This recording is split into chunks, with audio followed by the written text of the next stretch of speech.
अस्सलामुअलैकुम बच्चों, उम्मीद है आप ठीक ठाक होगे, मज़े में होगे और जमकर पढ़ाई कर रहे होगे। आज का जो हमारा वीडियो लेक्चर है इसके अंदर हमने फिज़िक्स के किसी टॉपिक को डिस्कस नहीं करना, बल्कि PMDC Pakistan medical dental commission की तरफ से जो एक प्रेस रिलीज सामने आई है जिसके अंदर 2023 में होने वाले एमडी कैट के टेस्ट की डेट और सिलेबस के बारे में बात की गई है। तो उसी को लेके आपको यहाँ पे गाइड करना है कि आपने तैयारी किस तरह से करनी है, ख़ास तौर पे फिज़िक्स के पोर्शन के अंदर। क्योंकि मैंने अक्सर ये चीज़ नोट करी है कि जो बच्चे होते हैं उनके जहन में तरह तरह की गलत फहमियाँ होती हैं या सुनी सुनाई बातें होती हैं, जो किसी फ़लाने सीनियर ने बता दिया, जो किसी फ़लाने जूनियर ने बता दिया, फ़लाने सर ने बता दिया। तो मैं जो भी यहाँ पे बात करूँगा वो सारी चीज़ें पीएमडीसी या पीएमसी के सिलेबस को लेकर करूँगा और उसी से आपको जस्टिफाई कर रहा हूँगा कि आपने क्या क्या गलतियाँ नहीं करनी है या किन किन बातों को ध्यान में रखते हुए आपने अपनी तैयारी करनी है। ठीक है, कोशिश करूंगा वीडियो छोटी रहे और आपके सारे जो कॉमनली आस्क्ड क्वेश्चंस हैं, जिन्हें हम FAQs कहते हैं ना, फ्रीक्वेंटली आस्क्ड क्वेश्चंस, उनका मैं आंसर कर दूं। कुछ मैंने यहाँ पे लिख भी दिए। ये सारे वो क्वेश्चंस हैं जो मुझे डिफरेंट फोरम्स के ऊपर ना रिसीव होते रहे। जब भी सिलेबस आता है, जब भी कोई अपडेट आती है, तो इस तरह के क्वेश्चन मिलना शुरू हो जाते हैं। सर सिलेबस में क्या चेंज है, फिजिक्स में क्या करना चाहिए, क्या छोड़ देना चाहिए, कितना करना चाहिए। ये बड़ा इंपॉर्टेंट क्वेश्चन है। Out of syllabus questions, out of syllabus questions में क्या आता है, आप अक्सर देखोगे जो लोग ये वीडियोस देख रहे होंगे उनमें से दो तरह के लोग होंगे। एक, या तो वो फ्रेश कैंडिडेट होगा, इस साल पहली बार एमडी कैट का एग्जाम दे रहा होगा। दूसरा वो इम्प्रूवर होगा। दो ही लोग देख रहे होंगे। मतलब जाहिर है मैं इतना अच्छा तो हूँ नहीं जो पास हो गया है या जिसका कोई काम नहीं है वो इसको देख रहा हो बैठ के। तो या तो वो फ्रेश कैंडिडेट है एमडी कैट का या वो इम्प्रूवर कैंडिडेट है। दोनों के लिए यहाँ पे देखो आउट ऑफ सिलेबस क्वेश्चंस। क्या सर हमें हमारे सीनियर ने गाइड किया था या हमने खुद देखा था कि सिलेबस से बाहर के क्वेश्चन आते हैं? इस सवाल के ऊपर ना सबसे ज़्यादा मैं टाइम लगाऊंगा। ये मोस्ट इंपॉर्टेंट क्वेश्चन है जो मैं यहाँ पर आंसर करूँगा, इसलिए इसको अच्छे से समझ लेना। सर थ्योरी कितनी करनी चाहिए, न्यूमेरिकल्स कितने करने चाहिए, प्रैक्टिस कहाँ से करें और पढ़ें कैसे? टाइम ही इतना कम रह गया है। टाइम क्यों कम रह गया भाई? अगर आपने जो प्रेस रिलीज़ है जिसकी मैं बात कर रहा हूँ, मैं वो जो ये वीडियो है इसकी डिस्क्रिप्शन के अंदर ये चीज़ें अपलोड कर भी दूंगा, या मैं लिख भी देता हूँ जो चीज़ें मैं अपलोड कर दूंगा। डिस्क्रिप्शन के अंदर जो प्रेस रिलीज़ है उसको मैं अपलोड कर दूंगा, आप देख सकते हो। देखो भाई, सबसे पहली बात तो प्रेस रिलीज़ के अंदर ये कही गई है कि आपका जो एमडी कैट का एग्ज़ाम होगा उसकी डेट जो है वो है 27 अगस्त। 27 अगस्त 2023 की टेंटेटिव डेट प्रोपोज की गई है। सर आगे पीछे हो सकती है? आगे हो सकती है, पीछे नहीं हो सकती। 27 अगस्त से आगे सितंबर में जा सकता है, पीछे आना मुमकिन नहीं है। लेकिन मेरा अपना ज़ाती ख्याल है कि 27 अगस्त से आगे नहीं जाएगी। वजह यह है कि मुल्क के अंदर इस साल इलेक्शंस की भी गहमा गहमी है।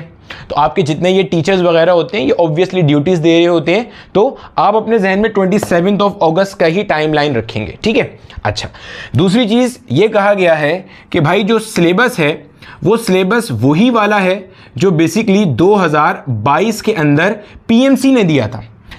2022 के अंदर पीएमसी हुआ करती थी, उन्होंने एक सिलेबस जारी किया था। ठीक है, और 2022 वाला सिलेबस वही था जो 2021 के अंदर था।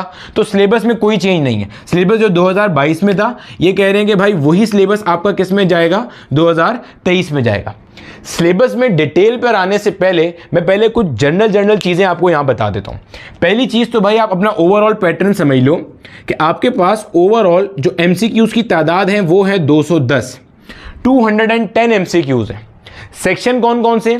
एक बायो का सेक्शन है, फिजिक्स का सेक्शन है, केमिस्ट्री का सेक्शन है, सिमिलरली इंग्लिश का सेक्शन है और लॉजिकल रीजनिंग का सेक्शन है। ये सारी डिटेल आपको याद रखने की ज़रूरत नहीं है। डिस्क्रिप्शन में प्रेस रिलीज़ के साथ मैं सिलेबस भी अपलोड कर दूंगा, उसे आप देख सकते हो।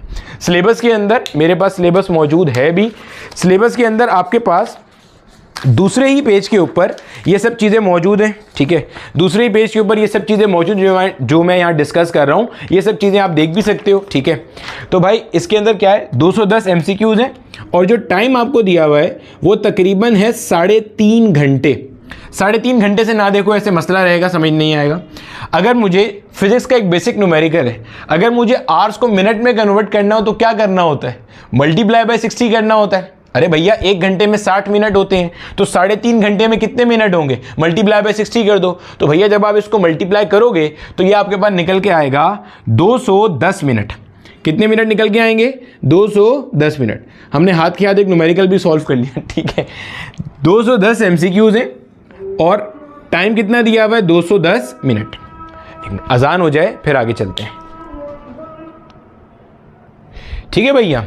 तो हमारे पास 210 MCQs हैं और मिनट भी कितने हैं, 210। तो पहली चीज़ तो आपने यहाँ से ये ध्यान में रख लेनी है कि आपने जब प्रैक्टिस करनी है तो आपने इसको मेक श्योर करना है कि आपका एक MCQ 1 मिनट में सॉल्व हो या 1 मिनट से कम टाइम में सॉल्व हो, क्योंकि 210 ही MCQs हैं और 210 ही मिनट हैं। कोशिश हम करेंगे कि हमारे जितने MCQs हैं वो 1-1 मिनट से कम में सॉल्व हो। वजह बेटे, आप जाके बैठोगे, बैठने में अदाकारी करोगे, फिर आगे पीछे देखोगे तो ऑब्वियस सी बात है वहाँ पे नर्वस ब्रेकडाउन के चांसेस बढ़ते हैं। तो वो सारे के सारे बच्चे जिनकी प्रैक्टिस कम वक्त में MCQ सॉल्व करने की होती है वो पेपर को एस करते हैं, हमेशा जहन में रखना। मैंने यहीं पे एक चीज़ लिखी है, बच्चों को अक्सर क्वेरी भी यही होती है, सर टाइम मैनेज कैसे करेंगे, तो उन सब पे मैं अभी बात करता हूँ, देख लो इधर, ठीक है।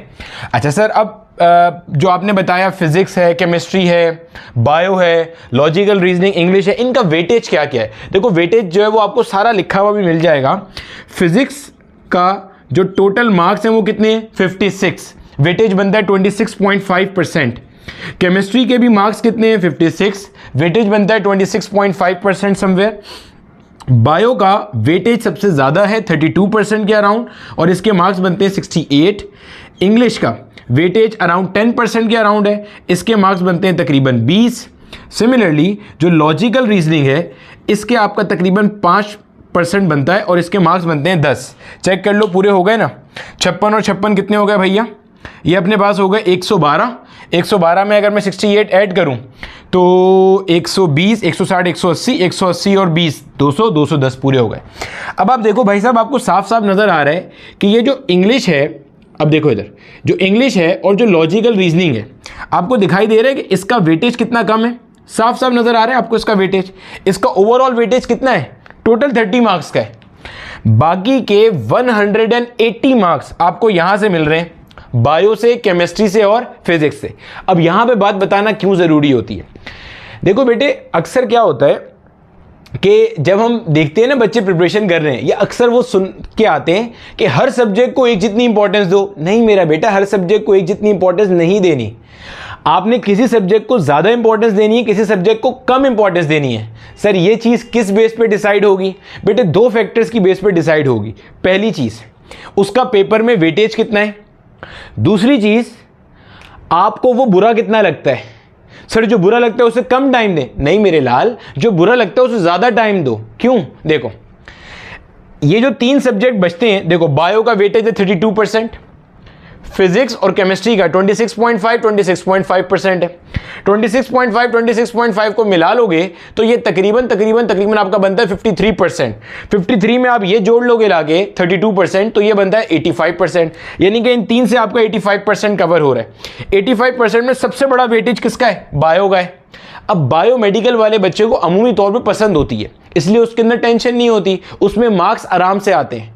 एक और चीज़, जितने आपके मेडिकल के बच्चे होते हैं, ये मेरा एक तजुर्बा है, मुझे बाकी पता नहीं है कि ऐसा एक्चुअल में होता क्यों है, मैंने अक्सर ये चीज़ नोट करी है, जितने MD गेट के स्टूडेंट्स होते हैं, क्योंकि ज़ाहिर है मैं 2016-17 से पढ़ा रहा हूँ तो इतना आइडिया है, उनकी केमिस्ट्री अच्छी होती है। बायो तो नेचुरल सब्जेक्ट है, बॉटनी, जूलॉजी वगैरह नेचुरल सब्जेक्ट है, पसंद होगी। केमिस्ट्री ऑटोमेटिकली अच्छी होती है, आई डोंट नो व्हाई, लेकिन अच्छी होती है भरल उनकी। ले दे के एक जो सबसे जहर सब्जेक्ट बच जाता है वो आपके पास कौन सा होता है, फिजिक्स होता है। अक्सर बच्चे तो ना अजीबो गरीब किस्म का मुंह बना के बोलते हैं कि भाई फिजिक्स को यहाँ पे इंक्लूड करने की ज़रूरत ही क्या है। वो इंशाल्लाह जब आप बाद में अपने MBBS BDS प्रोग्राम में बैठे हुए होगे तब आपको खुद समझ में आ जाएगा कि भाई फिजिक्स के बगैर दुनिया बेकार है। ठीक है, आपका जो डड्डू होता है ना उसके बगैर दुनिया चल सकती है, लेकिन फिजिक्स के बगैर दुनिया चल नहीं सकती। ठीक है, चलो समझो यहाँ पे वापस। अब अगर आप इन तीनों को एक जितने मार्क्स देते हो या इन तीनों को एक जितना टाइम देते हो तो भाई बायो तो आपकी पहले ही स्ट्रॉन्ग है, ये और ऊपर चली जाएगी। केमिस्ट्री भी थोड़ी अच्छी है, वो भी ऊपर चली जाएगी। फिजिक्स तो खैर यहाँ भी नहीं है, ज़मीन से भी नीचे है, वो कहाँ से आएगी यहाँ तक। तो ऑब्वियसली आपको उस सब्जेक्ट को ज़्यादा टाइम देना है। अच्छा, ये सिर्फ मैं एक जनरल सिनारियो बता रहा हूँ। अगर किसी की बायो वीक है, फिजिक्स केमिस्ट्री स्ट्रॉन्ग है, तो वो बायो को ज़्यादा टाइम दे। केमिस्ट्री वीक है और बायो फिजिक्स अच्छी है तो केमिस्ट्री को टाइम दे। मजाक मस्ती एक तरफ, लेकिन जनरली स्पीकिंग फिजिक्स अमूमी तौर पर बच्चे की वीक मैंने देखी है मेडिकल के अंदर। अगर आपकी स्ट्रॉन्ग है तो आप किसी और सब्जेक्ट को टाइम दो। हाँ, जब आपके ये तीनों अच्छे हो जाए तो आप ये भी कर लेना भाई, आखिरी 1-2 महीने में ये कर सकते हो। इसमें इतना बड़ा कोई नहीं है। अगर आप अपने लास्ट ईयर के स्टैट्स उठा के देखोगे तो भाई साहब जो हाईएस्ट मार्क्स आ रहे हैं ना, वो 190s की लाइन में आ रहे होते हैं। Highest marks across Pakistan medical के अंदर जो आ रहे होते हैं। जो टेस्ट है वो पूरे पाकिस्तान का एक बॉडी गवर्न नहीं कर रही, एक बॉडी नहीं ले रही, प्रोविंशियल बेसिस पे टेस्ट हो रहे हैं। सर सिलेबस में क्या पढ़ना है उन सब पे मैं भी आता हूँ। टेस्ट प्रोविंशियल लेवल पे होगा। हर सूबे की, हर प्रोविंस की एक टेस्टिंग बॉडी है जो टेस्ट डिज़ाइन करेगी। जैसे सिंध के अंदर डाओ टेस्ट कंडक्ट कर रहा है, वहाँ पे यूएचएस टेस्ट कंडक्ट करेगा। केपीके में इस तरह एक बॉडी होगी, बलूचिस्तान में भी इस तरह एक बॉडी होगी, और फेडरल कैपिटल के अंदर भी एक बॉडी होगी। जैसे नम्स है वो आर्मी मेडिकल कॉलेजेस वगैरह का टेस्ट गवर्न करेगा। ठीक है, तो ये बात क्लियर रख लेना। तो यहाँ से पॉइंट क्लियर हो गया कि आपने किसको ज़्यादा टाइम देना है। ठीक है, दूसरी बात, अब हम आ जाते हैं सीधा सीधा हमारे मतलब की चीज़ के ऊपर, दैट इज़ फिजिक्स। ठीक है, अब फिजिक्स के अंदर भाई साहब हमारे 56 मार्क्स हैं। 56 का मतलब हो गया 26.5%। अब 2 सवाल होते हैं सर, इसमें से इजी कितने हैं और मॉडरेट कितने हैं। देखो यही चीज़ भी आपकी सिलेबस के अंदर मौजूद है, इजी, मॉडरेट, हार्ड। सिलेबस वाला कहता है भाई कि इजी आपका 20% है, मॉडरेट आपका 60% है, हार्ड आपका 20% है। ये सब चीज़ें याद रखने की ज़रूरत नहीं है, जस्ट एक ओवरव्यू दे रहा हूँ ताकि आपके जहन में रहे तैयारी करने से पहले कि भाई हमने पढ़ना क्या है। 20% आप 56 का कैलकुलेट करोगे तो ये कुछ ना कुछ अराउंड आपका बन रहा होगा 11 के करीब। सिमिलरली ये भी 11 के करीब बन जाएगा। 11 और 11 कितना हो गया, 22 हो गया। 22 के अंदर अगर आप अपना 34 के करीब ऐड कर दो तो ये आपका मिला के क्या बन जाएगा, 56। यानी कि अब जरा गौर से देखो, यहां पे आपके पास 11 इजी क्वेश्चंस हैं, 11 से 12, 34 से 35, 34 से 35 आपके मॉडरेट क्वेश्चंस हैं, सिर्फ 11 आपके हार्ड क्वेश्चंस हैं। अब देखो इससे आपको क्या समझ में आ रहा है, इससे हमें यह समझ में आ रहा है कि भाई हमारे 45 के करीब क्वेश्चंस ऐसे होंगे जो सब कर सकते हैं। पॉइंट समझ आया? चीज़ों को एक नए जाविये से देखो। 45 क्वेश्चन 56 में से ऐसे हैं जो सब कर सकते हैं। क्यों सब कर सकते हैं बेटे, खुद सोचो। जो एमडी कैट का एग्जाम देने बैठा है वो कुछ तो पढ़ के बैठा होगा। इजी क्वेश्चन कैसे होते हैं? Tau equals R cross F में आर से क्या मुराद है, पोजीशन वेक्टर। टॉर्क का फॉर्मूला क्या है, R cross F. Angular velocity की इक्वेशन क्या है, इस तरह के फॉर्मूले। एंगुलर वेलोसिटी की यूनिट क्या है, टॉर्क की यूनिट किस फिजिकल क्वांटिटी के इक्विवेलेंट है, इस तरह के बेसिक सवाल। ये सारे कहां आ रहे हैं आपके, इजी या मॉडरेट के अंदर। हमने क्या करना है, जब हम फिजिक्स की तैयारी कर रहे होंगे, हम किसे टारगेट कर रहे होंगे, ये हमारा टारगेट है। हमारा टारगेट ये है कि भाई हमारे जो 11 क्वेश्चंस हैं हार्ड वाले, उसमें से कोई गलत नहीं होना चाहिए, इसमें से कोई गलत नहीं होना चाहिए हमारा। अगर आपको हार्ड करने आ गए तो ऑटोमेटिकली जो इजी या मॉडरेट वाले वो तो मेरा बेटा आप आराम से कर लोगे, उनमें तो कोई दिक्कत होगी ही नहीं। हमने क्या टारगेट करने, हार्ड क्वेश्चंस टारगेट करने, इजी और मॉडरेट ऑटोमेटिकली हो जाएंगे बहुत सारे। अच्छा, हार्ड क्वेश्चन की ना मिसाल क्या होती है, मैं आपको मिसाल से समझा देता हूं। देखो मेरा बेटा, हार्ड क्वेश्चन क्या होते हैं? हार्ड क्वेश्चन उस क्वेश्चन को कहते हैं जिसके अंदर मल्टीपल कॉन्सेप्ट्स इन्वॉल्व होते हैं। मल्टीपल कॉन्सेप्ट्स इन्वॉल्व होते हैं। मल्टीपल कॉन्सेप्ट्स इन्वॉल्व होने वाले क्वेश्चन की मैं आपको मिसाल देता हूं। पीएमसी ने 2021 के अंदर अपने सैंपल पेपर पब्लिश किए थे, उसमें उन्होंने एक मिसाल दी थी। मैं आपको उसी मिसाल से समझाता हूं। मिसाल देखो मेरा बेटा, कुछ ऐसी थी कि भाई एक प्रोजेक्टाइल है जिसको यहां से लॉन्च किया गया अपने मैक्सिमम हाइट वाले पॉइंट पे। गौर से सुनना, एक प्रोजेक्टाइल है जिसको इस पॉइंट से लॉन्च किया गया और यहां पे एक बॉल है जिसको ऊपर की तरफ उछाला गया। ये कोई बॉल है, बॉल नंबर 2 कह देते हैं, ये बॉल नंबर 1 है। बॉल नंबर 1 ऐसे प्रोजेक्टाइल मोशन में आ रहा है, बॉल नंबर 2 को ऐसे वर्टिकली अपवर्ड लॉन्च किया गया। इस पॉइंट के ऊपर दोनों एक ही वक्त में आते हैं और अल्टीमेटली क्या होता है, कोलिजन होता है। कोलिजन होता है। कोलिजन कैसा होता है, इलास्टिक होता है। जब इलास्टिक कोलिजन होता है तो उसके बाद बॉल नंबर 2 का पाथ ट्रेस करने को कहा गया और बॉल नंबर 2 का जो पाथ ट्रेस करना था उसकी वेलोसिटी कैलकुलेट करने को कहा गया। अब ये फॉल करता है हार्ड क्वेश्चन के अंदर। क्यों सर? पहला, इसके अंदर कोलिजन का कॉन्सेप्ट है, दूसरा इसके अंदर प्रोजेक्टाइल का कॉन्सेप्ट है, तीसरा इन सबको कैप करने के लिए वेक्टर का कॉन्सेप्ट है।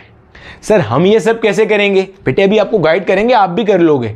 हर साल बच्चों के एडमिशन होते हैं, आपका भी हो जाएगा, परेशान नहीं हो, बस सही चीज़ों को जान कर जियो। देखो होता है ना, शतरमुर्ग होता है ना, उसकी आदत होती है कि जब हवा तेज चलती है ना तो वो क्या करता है, रेत के अंदर अपना सर दबा लेता है। रेत के अंदर सर दबाने से उसे क्या लगता है कि भाई वो महफूज हो गया है, क्योंकि जाहिर है जब रेत में सर दबा हुआ होगा तो आगे पीछे कुछ दिख रहा ही नहीं होगा, तो उसे लगता है खतरा टल गया। हमारे पास एक बिल्ला हुआ करता था, अब तो नहीं है वो बिल्ला, 2 बिल्ले थे। एक बिल्ला था वो जो है ना कहीं जाते जाते जो है ना वो किसी गंदे पानी में गिर गया। हमारा बिल्ला था, हमारे घर में रहता था, बाहर कहीं गया होगा, गली में कहीं पानी वानी पड़ा था, उसमें गिर गया, वो गंदा बंदा होके घर वापस आया। ये 2014-15 की बात है और बिल्कुल एक्चुअल वाक़या है। मैं वहाँ बैठा हुआ अपनी पढ़ाई कर रहा था, उस वक्त मैं आपकी तरह मासूम होता था इंटर के अंदर, तो इसी की मिसाल दे रहा हूँ। तो अब हुआ गया, वो वापस आया तो मैंने देखा यार ये बहुत गंदा हो रहा है। मैंने बोला चलो मैं इसको नहला देता हूँ। अब मैं उसे नहला रहा हूँ तो जाहिर है जब आप में से अगर किसी ने बिल्ले को नहलाया होगा तो उसको आइडिया होगा। मैं उस बिल्ले को नहला रहा हूँ तो वो ज़ोर ज़ोर से ऊंची ऊंची चीखें मार रहा है। साथ में एक और जो छोटा बिल्ला था वो डर रहा है, उसे डर लग रहा है कि यार इसके साथ पता नहीं क्या हो रहा है। तो वहाँ पीछे एक कुर्सी थी, उस कुर्सी की नीचे वाली साइड ढकी हुई थी। वो उस कुर्सी के अंदर एक साइड पे अपना मुंह देके, पीछे से पूरी बॉडी एक्सपोज हुई है, अंदर अपना मुंह देके बाकायदा थर थर कांप रहा है वो। तो बताने का मकसद क्या है कि आपने शतरमुर्ग या वो बिल्ला नहीं बनना कि जिसने अपना मुंह छुपा लिया और उसे लग रहा है कि अब खतरा खत्म हो गया है। अरे भैया आपकी पूरी बॉडी पीछे से क्या है, एक्सपोज है। पॉइंट समझ आ रहा है? तो अगर आप हार्ड क्वेश्चन को टारगेट नहीं करोगे ये सोच के कि भाई ये पेपर में नहीं आएंगे, तो ऐसा नहीं है। वो पेपर के दिन आपको पता चलेगा कि खतरा वहां पे था या खतरा वहां पे खत्म हो गया था। तो हमारा टारगेट क्या होना चाहिए? हार्ड क्वेश्चन होने चाहिए। हार्ड क्वेश्चन हमसे हो जाएंगे तो इजी और मॉडरेट का तो मसला ही नहीं है, वो तो ऑटोमेटिकली हो जाएंगे। तो ये एक मिसाल है, ये आपको पीएमसी के सैंपल पेपर में भी मिल जाएगा। पीएमसी के सैंपल पेपर मैंने ऑलरेडी सॉल्व कराए हुए, प्लेलिस्ट के अंदर मौजूद है, इसका लिंक भी मैं शेयर कर दूंगा। ये तीसरी चीज़ हो गई जो मैंने शेयर करनी है, link of PMC sample paper. ये पीएमसी ने ही जारी किए थे, मैंने वो सॉल्व भी कराए थे और आप लोगों के लिए अपलोड भी कर दिए थे। ठीक हो गया? तो ये हमारे पास कुछ चीज़ें हो गई। अब थ्योरी और न्यूमेरिकल क्या करना है, थ्योरी कितनी आती है, न्यूमेरिकल्स कितने आते हैं। देखो जब आप यही वाला सिलेबस मेरा बेटा देखोगे तो इसी सिलेबस के अंदर आपको यहाँ पे बॉटम में एक लाइन लिखी नजर आएगी। ये सिलेबस में अपलोड कर दूंगा, इसको आप देख भी लेना। यहाँ बॉटम में आपको एक लाइन लिखी हुई नजर आएगी, वो ये कि भाई जो टोटल क्वेश्चन है उसमें से 70% क्वेश्चन आपके रिकॉल बेस्ड है, 70% क्वेश्चन आपके रिकॉल बेस्ड है और 30% क्वेश्चन आपके थ्योरेटिकल है। सॉरी 30% क्वेश्चन आपके एप्लीकेशन बेस्ड है। 70% क्वेश्चन आपके रिकॉल हैं और 30% क्या है, एप्लीकेशन। रिकॉल से क्या मुराद होती है बेटे? रिकॉल से मुराद ये होती है कि आपने कोई डेफिनेशन पढ़ी और पेपर में उन्होंने वो डेफिनेशन एज इट इज पूछ ली। मिसाल के तौर पे आपको कहा गया dot product of force and velocity is dash, तो आपने बता दिया पावर है। आपको कहा गया dot product of force and displacement is dash, आपने बता दिया वर्क डन है। सिमिलरली आपको कहा गया work done on an object equals, तो आपने बता दिया एफ एस कॉस थीटा। मिसाल दे रहा हूं, ये सारी वो चीजें हैं जो आपने कई फॉर्मूले वगैरह पढ़े थे, आपके जहन में था, आपने सही आंसर टिक कर दिया। 70% रिकॉल है, 30% आपके क्या है, एप्लीकेशन क्वेश्चंस। देखो भाई 30% जो एप्लीकेशन क्वेश्चंस हैं ये आपके होंगे न्यूमेरिकल प्रॉब्लम्स। नॉर्मली आपकी जो एप्लीकेशन वाले क्वेश्चंस होते हैं वो नॉर्मली कौन से होते हैं, न्यूमेरिकल। कि भाई आपको थ्योरी म्यूरी सारी पता है, अब इसको अप्लाई करके एक प्रॉब्लम सॉल्व करके दो आप हमें, ये होते हैं न्यूमेरिकल प्रॉब्लम क्वेश्चंस। अब आप खुद देखो आपकी थ्योरी कितनी है, 70%, न्यूमेरिकल्स कितने हैं, 30%। सर क्या न्यूमेरिकल छोड़ दें? नहीं, आपको ऐसा किसने कहा है? अगर आप अपना एमडी कैट एस करना चाह रहे हो तो बेटे आपने कोई भी चीज नहीं छोड़नी है। कोई भी चीज छोड़ोगे तो आप फंस जाओगे। अगर आप स्टैट्स देखोगे ना, पूरे पाकिस्तान के अंदर इस साल जो बच्चे अपेयर होने वाले हैं वो तकरीबन हैं 2,10,000 के करीब। 2,10,000 बच्चे हैं एमडी कैट जो एग्जाम देंगे पूरे साल के अंदर। पूरे पाकिस्तान के अंदर जो पब्लिक यूनिवर्सिटीज़ हैं जिनकी फीसेस कम होती हैं या जो पब्लिक अच्छी यूनिवर्सिटीज़ हैं वो उनकी सीटें तकरीबन 8,500 बनती हैं, एमबीबीएस बीडीएस सब मिला के। इसमें एमबीबीएस बीडीएस स्पॉन्सर सेल्फ सब मिला दी सीटें मैंने। आप बहुत कर लो, सीटें 10,000 कर लो। सीटें कितने कर लो? 10,000। ये पब्लिक यूनिवर्सिटीज़ की सीटें। पब्लिक यूनिवर्सिटी की सीटें 8,500 हैं। गूगल पर सर्च करना, गूगल पे मीम्स के अलावा भी बहुत सारी चीज़ें होती हैं तो वो मिल जाएगा। 10,000 कर ली मैंने, 8,500 है, राउंड ऑफ कर लिया, और 2,10,000 है। ये 2,10,000 का फिगर भी प्रेस रिलीज में कोट हुआ है। पिछले साल 2 लाख के अराउंड बच्चा था। प्रेस रिलीज वाले कह रहे हैं कि इस साल जो है वो तकरीबन 2,10,000 बच्चा होगा। अगर आप इसको कैंसिल करते हो तो आपके पास क्या आता है? 21। ये क्या बता रहा है बेटे? ये बता रहा है कि एक सीट के लिए 21 बच्चों का मुकाबला है। एक सीट के लिए 21 बच्चों का मुकाबला है। पॉइंट समझ आ रहा है? तो जब हम ये कहते हैं ना ये कंपटीशन का एग्जाम है तो वो ऐसे ही चवले नहीं मारते, उसके पीछे कोई वजह होती है। एक सीट है और पीछे बच्चे कितने हैं? 21 है। आप नहीं करोगे, बाकी 19 कर लेंगे। 2 नहीं करेंगे, 18 कर लेंगे। 3 नहीं करेंगे, 17-18 कर लेंगे। अगर 20 बच्चे नहीं करेंगे, कोई एक भी करेगा तो सीट तो 21 में से एक कोई मिलनी है। पॉइंट समझ आ रहा है भाई? कंपटीशन के एग्जाम में यही होता है। ये नहीं होता आपने अपना अपना पढ़ना है, अपना अपना नहीं पढ़ना होता, दूसरे से ज्यादा पढ़ना होता है। खुद सोचो, अगर क्रिकेट मैच चल रहा है पाकिस्तान और इंडिया का, इंडिया ने टारगेट सेट करा कि भाई आप 20-20 ओवर चल रहा है, इंडिया ने बोला कि भाई आपको 20 ओवर में 210 रन बनाने जीतने के लिए। पाकिस्तान जाए बैटिंग करने के लिए, सुकून से 20 ओवर में 80 रन बना के आए। बोले हम तो देखते ही नहीं है वो क्या कर रहे हैं, हम तो अपना अपना खेलेंगे। अम्मी ने मना किया, दूसरे के आप नहीं देखना होता, अपने काम से काम रखो। तो कभी वो जीतेंगे? सवाल ही पैदा नहीं होता। क्यों भाई? ये मुकाबला ही आपस में है, म्यूचुअल कंपटीशन है। जब म्यूचुअल कंपटीशन है तो उसने जो टारगेट सेट किया है, you have to achieve that target in the given set of overs, तभी तो आप जीतोगे। ये थोड़ी अपना अपना खेल के आ जाएंगे, वो जितने मर्जी रन बनाए हम तो अपना खेलेंगे, हमें अपने रास्ते पे चलना है, ऐसा कुछ नहीं होता। पॉइंट समझ आ रहा है? और ये चीज़ ध्यान में रखना, ये हर साल होता है। अगर आप में स्पार्क है, अगर आप में पोटेंशियल है, अगर आप मेहनत करना जानते हो सही डायरेक्शन में, तो यू विल अचीव इट। अगर आप सही डायरेक्शन में मेहनत नहीं कर रहे, बेकार में हार्ड वर्क कर रहे हो, तो you will not achieve it. ठीक है, चलो इतना पॉइंट क्लियर हो गया भाई, ये चीज़ ध्यान में रख लेना। और इसको जो है ना, इसको कि पर स्टूडेंट 20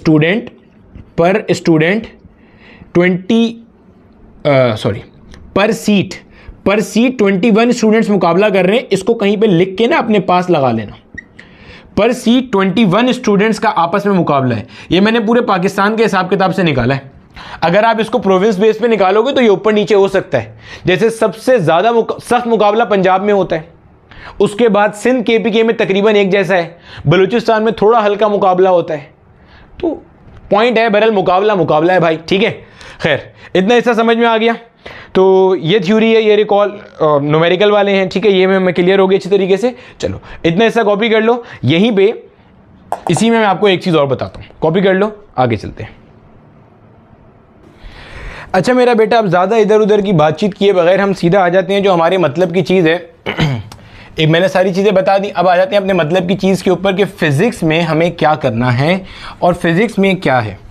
अब देखो भैया, अगर आप अपने पास ये सिलेबस खोल के देखोगे ना, तो आपको इस तरीके से ना यहाँ पे कुछ कंटेंट लिखा हुआ नज़र आ रहा होगा। ये मैंने चूँकि इसको पहले से स्टडी किया तो मैंने कुछ चीज़ें हाईलाइट कर दी हैं। मैंने ये जो जिस सिलेबस के ऊपर मैंने वर्किंग करी है, इसका PDF बनाकर भी मैं साथ में अपलोड कर दूंगा। PMDC सिलेबस फिज़िक्स के नाम से। मतलब एक तो PMC का जनरल सिलेबस है जिसमें bio, chemistry, logical reasoning, English, physics सब है। एक जिसके ऊपर मैंने ये कुछ वर्किंग करी हुई है। ये वर्किंग क्यों करी है भाई साहब? ये वर्किंग करने की वजह इसलिए सामने आई कि मैंने 3 से 4 लोगों को देखा कुछ गाइड करते हुए, जिसके बाद जो है ना वो मुझे लगा कि बच्चों को सही गाइड करना ज़रूरी होता है। ठीक है, अब सीधा सीधा जो है ना वो सबसे पहले आ जाते हैं इस क्वेश्चन के ऊपर, क्योंकि इसी से मेरी बात का आगाज़ हो रहा है। देखो भैया, आपने अक्सर ये चीज़ सुनी होगी, नहीं सुनी तो अब सुन लो। आपको आपके सीनियर्स मिले होंगे कि बेटा आप कुछ भी कर लो, आउट ऑफ सिलेबस क्वेश्चंस आते हैं। अगर आप इम्प्रूवर हो तो आपको शायद खुद भी लगा होगा कि आउट ऑफ सिलेबस क्वेश्चंस आते हैं। या आपने हर दफ़ा ऐसा होता है जब MD-CAT का एग्ज़ाम होता है उसके बाद आपने प्रेस क्लब के ऊपर जाके अंडे टमाटरों का एहतजाज किया होगा, आपने PMC का या PMDC का एक पुतला बनाया होगा, उसको जलाया होगा या मार मार के उसका भरकस निकाला होगा या उस पर अंडे टमाटर और ये सब चीज़ें फेंकी होंगी। खैर, इसकी ज़रूरत नहीं थी। Being a physics teacher my self, मैं आपको ये बता रहा हूँ, फिज़िक्स में एक भी सवाल आउट ऑफ कोर्स नहीं था, ना 2021 में ना 2022 में। आपने बिल्कुल ठीक सुना। देखो, बायो मेरा सब्जेक्ट नहीं है, केमिस्ट्री मेरा सब्जेक्ट नहीं है, इंग्लिश और लॉजिकल रीजनिंग मेरा सब्जेक्ट नहीं है, ऑल्दो कि मैंने लॉजिकल रीजनिंग पढ़ाई भी है, बट सब्जेक्ट नहीं है सच ना जिसके ऊपर मैं कोई एक्सपर्ट ओपिनियन दे सकूं। फिज़िक्स मेरा सब्जेक्ट है, उसके ऊपर मैं आपको बिल्कुल वसूख के साथ कह रहा हूं कि फिज़िक्स में कोई आउट ऑफ सिलेबस क्वेश्चंस नहीं था। सर तो फिर इतने सारे जो टीचर्स कह रहे हैं, इतने सारे जो इम्प्रूवर्स कह रहे हैं, इतने सारे जो सीनियर्स कह रहे हैं, why are they saying like this? अब सुनो बेटे, आउट ऑफ सिलेबस क्वेश्चन आप किसे कहते हो? I am sorry. एक बच्चा पेपर में जाता है एग्जामिनेशन रूम में, उसके सामने फिजिक्स के अंदर 56 क्वेश्चंस आते हैं। 56 क्वेश्चंस के अंदर से 2-4 सवाल ऐसे हैं जो उसको नहीं आते, उसने आज से पहले कभी देखे ही नहीं है। आप अपने आप को उस बच्चे की जगह रखो और सोचो, 56 सवाल आए फिजिक्स के पोर्शन में, 56 में से 2-4 सवाल ऐसे हैं जो उसने आज से पहले कभी देखे ही नहीं, ना अपनी 11-12 जब पढ़ रहा था कॉलेज कोचिंग में कहीं देखे, ना किसी कोचिंग सेंटर में था वो तो वहाँ एप्टीट्यूड की तैयारी कर रहा था MD-CAT की, वहाँ कभी देखे, ना किसी टेस्ट में देखे, कभी देखे ही नहीं, और वो सडनली उसके अंदर आ गए। तो वो बेसिकली उसको क्या लगेगा, ये क्या है, out of question, out of syllabus है। वो आउट ऑफ सिलेबस कभी भी नहीं है। देखो क्यों, मिसाल से आपको समझाता हूँ, शायद बात समझ में आ जाए। देखो बेटे, जब आप यहाँ पे अपने सारे ये टॉपिक्स देखना शुरू करोगे ना, आप फिज़िक्स का दूसरे टैब के अंदर मैं रिकमेंड करूँगा कि इसी के अंदर जो मैंने आपको सिलेबस दिया हुआ है ना, सिलेबस के साथ साथ मैंने आपको ये जिस फाइल के ऊपर मैंने वर्किंग करी है, इसी सिलेबस में से फिज़िक्स का पोर्शन प्रिंट आउट किया है और उसमें से वर्किंग करी है मैंने, और उसको मैंने PMDC सिलेबस फिज़िक्स 2023 का नाम दिया हुआ है। एक टैब में मैं आपको रिकमेंड करूँगा, इसको ओपन कर लो ताकि बात समझ में आ जाए। आप देखोगे ना तो आपको यहाँ पे टोटल 13 टॉपिक्स नज़र आ रहे होंगे। जो येलो हाईलाइटेड है वो क्लास 11 के हैं, जो पिंक हाईलाइटेड है वो क्लास 12 के। नीचे ऊपर मैंने कुछ लिखा हुआ है, उसको छोड़ दो। देखो ये स्टार्ट कहाँ से हो रहा है, फोर्स एंड मोशन से स्टार्ट हो रहा है। अब यहाँ पे बहुत सारे बच्चों को क्या होता है, खुशी होती है। आप किसी भी बोर्ड के हो, इररिस्पेक्टिव में मेरी जनरल वीडियो है। अगर आप बलूचिस्तान बोर्ड के हो तब भी अगर आप अपनी किताब देखोगे तो पहला चैप्टर आपका मेजरमेंट्स, यूनिट्स, डायमेंशंस है। पंजाब बोर्ड के हो तब भी यही है। सिंध बोर्ड के हो द स्कोप ऑफ फिजिक्स है, उसके अंदर कंटेंट यही है, मेजरमेंट, यूनिट्स, डायमेंशंस। अगर आप KPK बोर्ड के हो, अगर आप फेडरल बोर्ड के हो, गिलगित बल्तिस्तान के हो, आगा खान के हो, पहला चैप्टर आपका मेजरमेंट से रिलेटेड है, वो इसमें कहीं भी नहीं दिख रहा। सिमिलरली दूसरा चैप्टर आपका वेक्टर से रिलेटेड है, वो भी इसमें कहीं नहीं दिख रहा। तो बच्चा जो है ना वो खुश होना शुरू हो जाता है, मतलब खुशी में नाच रहा है, गा रहा है, मतलब उसका दिल गार्डन गार्डन हो रहा है, वो है ना, दिल गार्डन गार्डन हो रहा है, लबे शीरी सा, वो सब चल रहा है इसके अंदर। अब मसला क्या है, बच्चे को लग रहा है कि भाई वेक्टर्स उसके अंदर हैं ही नहीं। अब पहला मसला यहीं से शुरू हो गया। आपको जिसने गाइड किया उसे ये बात बतानी चाहिए थी कि वेक्टर्स हमेशा से वहां पर हैं। मिसाल समझो, हमारे पास CSS का एग्जाम होता है, सिविल सुपीरियर सर्विस का एग्जाम होता है। अब जो सिविल सर्विस का एग्जाम होता है उसके अंदर एक पेपर है एस्से का पेपर, इंग्लिश का बुनियादी पेपर है एस्से का। 100 नंबर का एस्से लिखना होता है आपने, अंग्रेजी में मजमून जिसे हम कहते हैं, इंग्लिश एस्से लिखना होता है। अब अगर आप ऑनलाइन जाके जो फेडरल पब्लिक सर्विस कमीशन की वेबसाइट है, FPSC की वेबसाइट है, उसको सर्च करोगे तो उसमें उन्होंने बताया होगा कि किसी भी करंट अफेयर से, किसी भी साइंटिफिक इशू से, किसी भी जर्नल अफेयर से रिलेटेड ऐसे आपसे पूछा जा सकता है। वहाँ कहीं ये नहीं लिखा हुआ उसके सिलेबस में कि आपको अल्फ़ाबेट्स आने चाहिए, आपको अंग्रेज़ी लिखनी आनी चाहिए, आपको पार्ट्स ऑफ स्पीच आने चाहिए, आपको एडजेक्टिव्स, एडवर्ब्स और भी जितने मंजन होते हैं, गुजारा कर लेना, इतनी इंग्लिश आती है मुझे, वो आपको पता होने चाहिए। आपको नरेशन और आपको एक्टिव पैसिव वॉइस और आपको इडियोमेटिक एक्सप्रेशंस और आपको सेंटेंसेस बनाना, बला बला बला, ये सब चीज़ें आनी चाहिए। उसने कहा कि भाई तुझे 100 नंबर का एस्से लिखना है बस। अब ऑब्वियस सी बात है, अगर आपको 100 नंबर का एस्से लिखना है तो आपको इंग्लिश तो लिखनी आनी चाहिए, आपकी वोकेबलरी स्ट्रांग होनी चाहिए। ये बात उससे बताना ज़रूरी नहीं है, ये बात बाय डिफ़ॉल्ट अंडरस्टूड है। बिल्कुल ऐसे ही जो वेक्टर्स का चैप्टर है वो कहीं गया ही नहीं है। मेरा बेटा वेक्टर्स के चैप्टर में आप करते क्या हो, ज़रा मैं अगर आपको रिवाइज़ करा दूँ, वेक्टर्स के चैप्टर में आप करते क्या हो? वेक्टर्स के चैप्टर में आप क्या सीखते हो, वेक्टर्स के चैप्टर में आप सीखते हो कि भैया वेक्टर को ऐड कैसे करना है और वेक्टर को मल्टीप्लाई कैसे करना है। मतलब ये पूरे वेक्टर चैप्टर का मैंने आपको खुलासा बता दिया। वेक्टर के चैप्टर में आपने इन दो चीज़ों के अलावा आज तक कभी कुछ नहीं किया। एक, वेक्टर की एडिशन कैसे होती है, वेक्टर की मल्टीप्लिकेशन कैसे होती है। वेक्टर्स वो फिजिकल क्वांटिटीज होती हैं जिनके पास मैग्नीट्यूड के साथ डायरेक्शन होती है, तो उनको आप स्केलर्स की तरह ऐड सब्ट्रैक्ट नहीं कर सकते। जैसे 5 में 2 को ऐड करेंगे तो 7 आएगा, आप करो, मैं करूं, कोई तीसरा करे, कोई चौथा करे। 5 में 2 को जोड़ेंगे स्केलर के अंदर तो आंसर हमेशा क्या आएगा, 7 आएगा। लेकिन वेक्टर्स में ऐसा नहीं है। वेक्टर्स में अगर एक फोर्स का वेक्टर है 5 न्यूटन का, एक फोर्स का वेक्टर है 2 न्यूटन का, इसको आप ऐड करोगे तो आपका आंसर 3 न्यूटन से लेकर 7 न्यूटन तक कुछ भी आ सकता है। 3 भी आ सकता है, 3.1 भी होगा, 3.2 भी होगा, 3.5 भी होगा, 4 भी हो सकता है, 4.1, 4.09, 4.5, 4.8, 5.5। 3 न्यूटन से 7 न्यूटन तक कुछ भी आ सकता है। अगर आपको ये जुमला समझ में नहीं आया, इसका मतलब आपने आज तक वेक्टर पढ़े ही नहीं है। ठीक है, तो अब सुनो, अब आपको आहिस्ता आहिस्ता समझ में आएगा कि भाई आउट ऑफ सिलेबस क्वेश्चन से यहाँ मुराद क्या होती है। आपने वेक्टर्स मार्केट से शार्ट करा दिए ये बोल के कि भाई वो है ही नहीं। अब आप एक बार अपना ये पूरा सिलेबस देखना। इस पूरे सिलेबस के अंदर जो आपका पहला टॉपिक है वो क्या लिखा हुआ है, पहला टॉपिक लिखा हुआ है फोर्स एंड मोशन। आप बताओ फोर्स क्या चीज़ है, फोर्स वेक्टर क्वांटिटी है। फोर्स क्या है, वेक्टर क्वांटिटी है।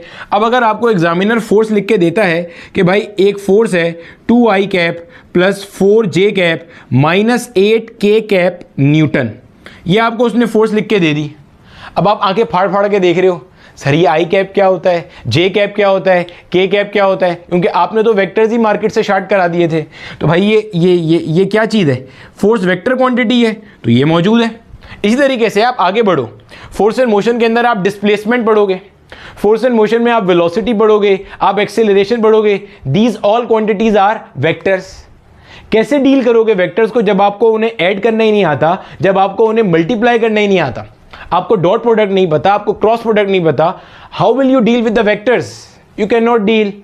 फिर इनमें से कोई क्वेश्चन आएगा, आपको लगेगा ये आउट ऑफ सिलेबस है, हमने तो ऐसी कोई चीज़ कभी देखी नहीं है।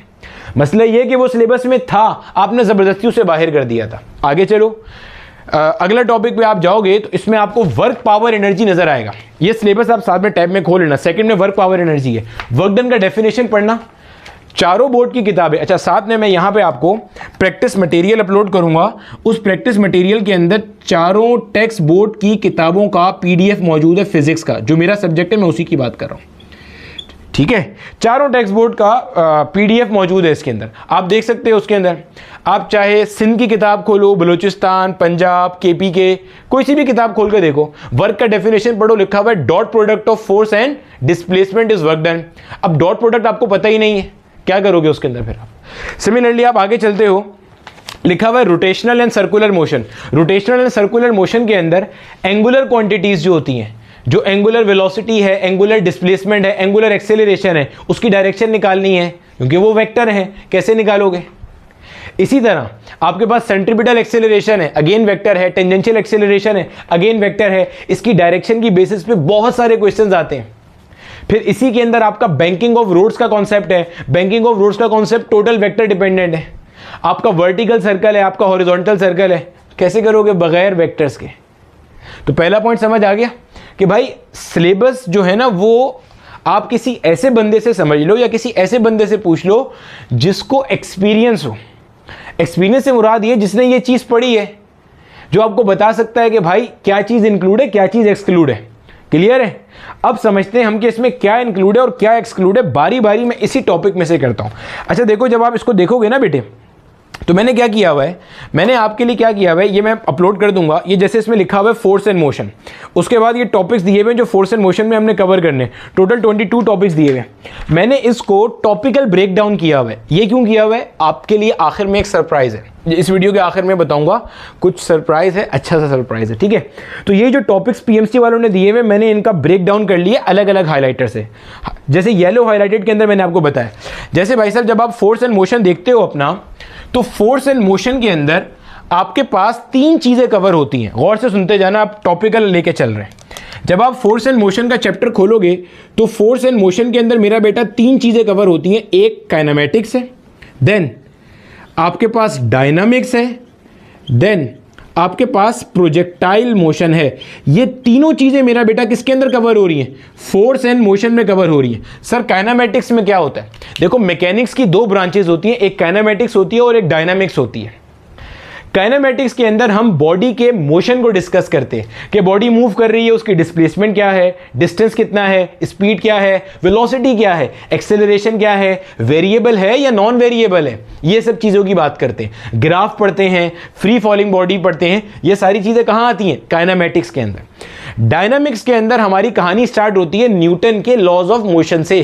फोर्स क्या है, उसकी क्वालिटेटिव डेफिनेशन क्या है, उसकी क्वांटिटेटिव डेफिनेशन क्या है, मोमेंटम क्या है, इंपल्स क्या है, how is force related with the change in momentum, law of conservation of momentum क्या है, कोलिजन्स क्या है, इलास्टिक कोलिजन क्या है, इनइलास्टिक कोलिजन क्या है, फ्रिक्शन क्या है, इंक्लाइंड प्लेन क्या है, ये सारी बातें हम किस में करते हैं भाई साहब? डायनामिक्स में करते हैं।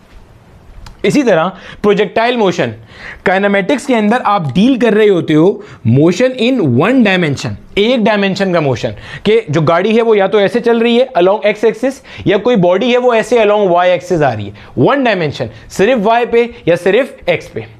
प्रोजेक्टाइल मोशन में आप 2D मोशन करते हो, मार्कर को आपने ऐसे उछाल दिया यूं, अब मार्कर यूं हवा में उड़ता हुआ जा रहा है। प्रोजेक्टाइल मोशन, ये आपके पास क्या है? Motion in 2 dimension. अब प्रोजेक्टाइल मोशन की दोनों टाइप्स, चाहे वो प्योर प्रोजेक्टाइल है चाहे वो इम्प्योर प्रोजेक्टाइल है, एक तीसरी भी होती है जिसको इंक्लाइन प्रोजेक्टाइल कहते हैं, वो हमारे कोर्स में नहीं है, ठीक है। मैं जो बात कह रहा हूँ वो मैंने सारे बोर्ड्स की किताबें प्लस ओ लेवल्स की किताबें कंसल्ट करी, उसके बाद आपसे कोई भी बात यहाँ पे अर्ज कर रहा हूँ, ठीक है। तो ये सारी चीज़ें किस में आ गई? फोर्स एंड मोशन में आ गई। अब जब आप देखोगे तो मैंने आपके लिए यही चीज़ यहाँ हाईलाइट कर दी है। ये पहले जो येलो से हाईलाइट हुए हुए ये मोशन इन 1D है, फिर पिंक से हाईलाइट हुए हुए ये डायनामिक्स है, फिर आपके पास प्रोजेक्टाइल है जिसको हम मोशन इन प्लेन कह रहे हैं। अच्छा, अगले सफ़े पे जब आप देखोगे तो आपका जो एग्जामिनर है, जो पीएमसी में पेपर पूछेगा, वो इससे लर्निंग ऑब्जेक्टिव्स क्या अचीव कराना चाह रहे हैं, मतलब फोर्स एंड मोशन का एक चैप्टर था, उससे क्या लर्निंग ऑब्जेक्टिव्स अचीव हो रहे हैं वो यहाँ पे इसने दिए हुए। मैंने यहाँ पे ऑरेंज कलर के हाइलाइटर से जो कीवर्ड्स हैं उन्हें हाईलाइट कर दिए ताकि आपको समझ में आ जाए कि हमें क्या क्या पढ़ना है। यही सारी बातें जो मैंने यहाँ करी वो आपकी यहाँ कवर हो रही हैं। देखो, displacement, velocity, graph, displacement time, velocity time, acceleration time, acceleration, projectile motion, free falling bodies, uniformly accelerated body की जो इक्वेशन ऑफ मोशन होती है वही वाली VF equal VI plus A into T, second equation S equal VIT plus half AT square, third वाली 2AS equal VF square minus VI square, ये सारी चीज़ें।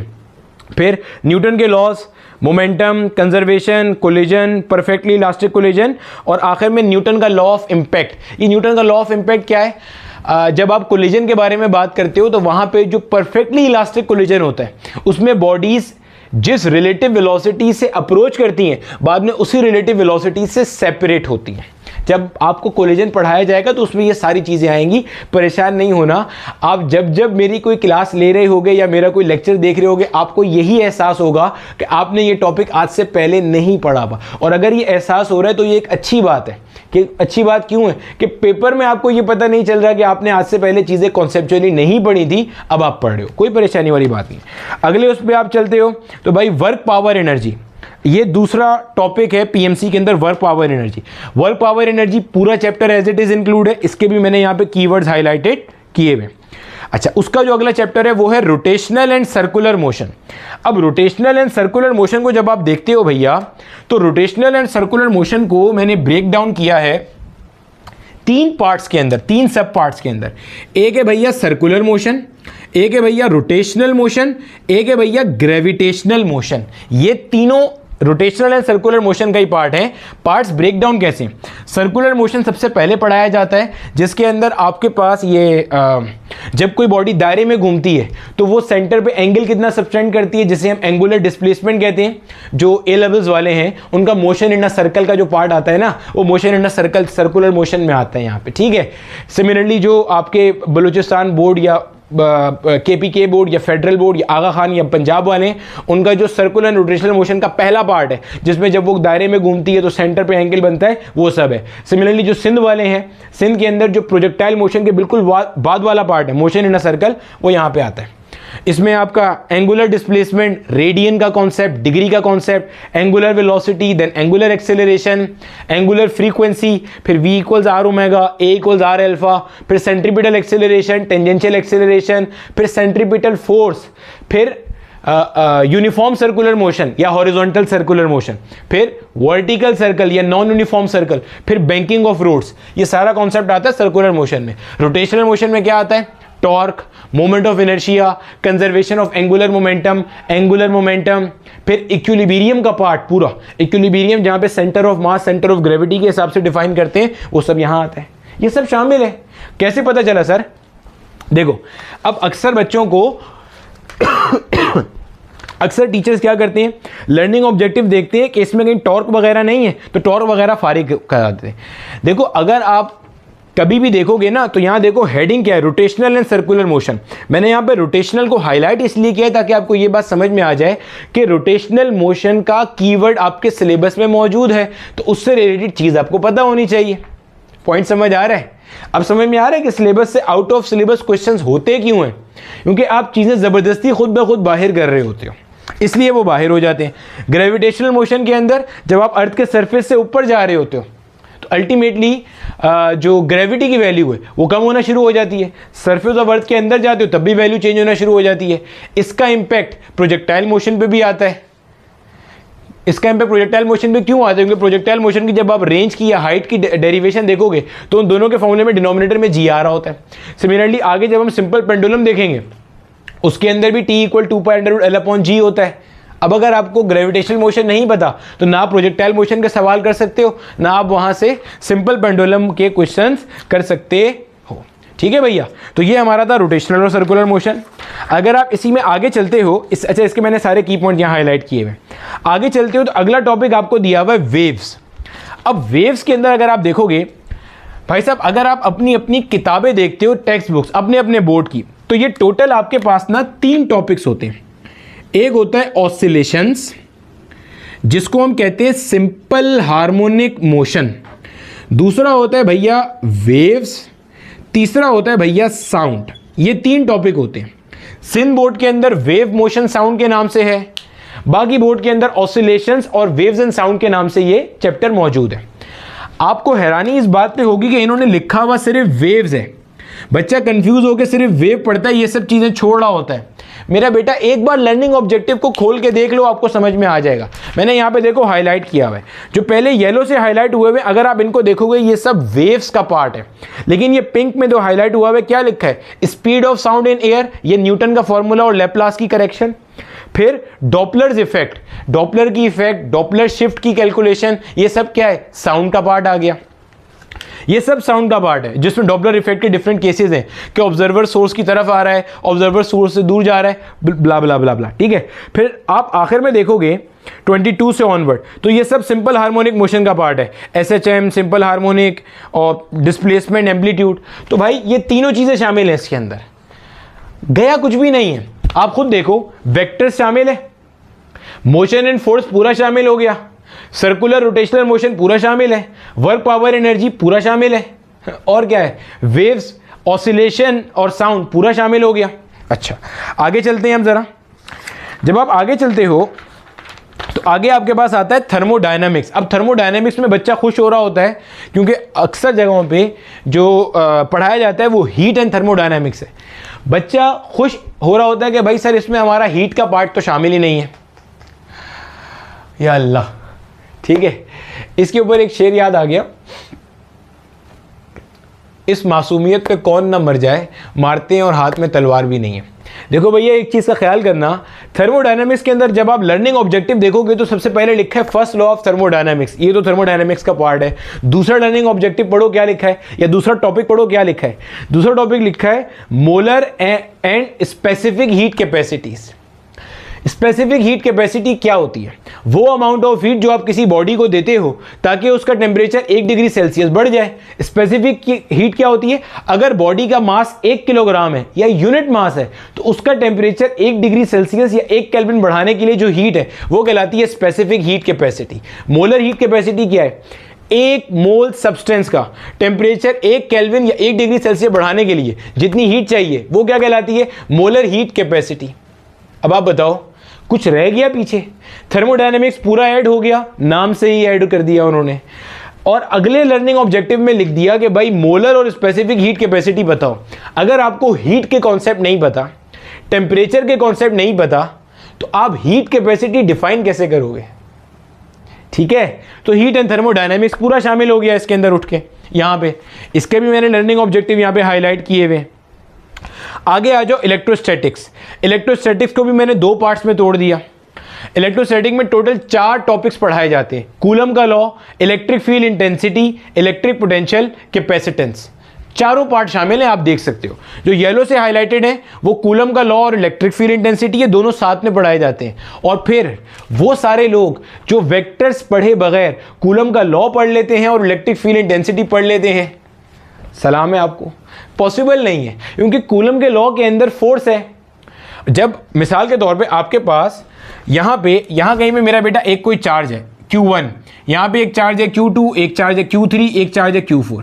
आपको कहा जा रहा है Q1 पे लगने वाली नेट फोर्स बताइए। जाहिर है इस पे Q2 भी फोर्स लगाएगा, Q3 भी लगाएगा, Q4 भी लगाएगा। जब आप नेट फोर्स निकालोगे तो नेट फोर्स जो होगी वो वेक्टर सम होगा F2 का, वेक्टर सम होगा F3 का और वेक्टर सम होगा F4 का। जब आपने वेक्टर का चैप्टर ही नहीं पढ़ा, वेक्टर को ऐड करना ही नहीं आता, तो आप कूलम लॉ के न्यूमेरिकल्स कैसे करोगे?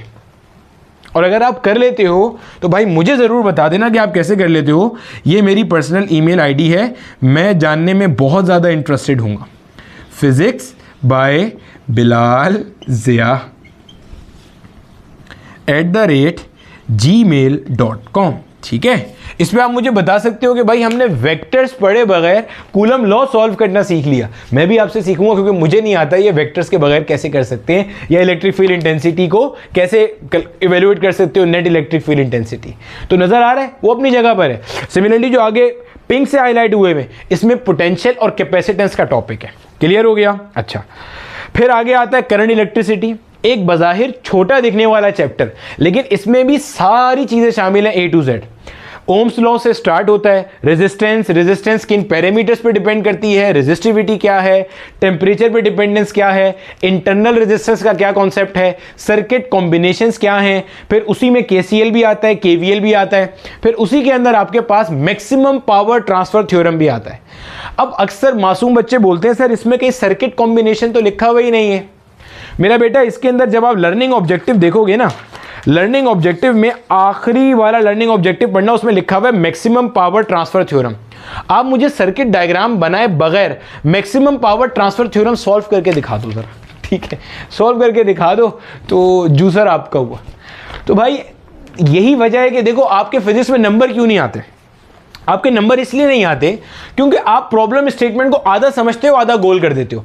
क्लास 11 में से जो चैप्टर पूरा माइनस हुआ है, एक है फ्लूइड डायनामिक्स, एक है लाइट और एक है ऑप्टिकल इंस्ट्रूमेंट्स। ये 3 चैप्टर आप काट सकते हो।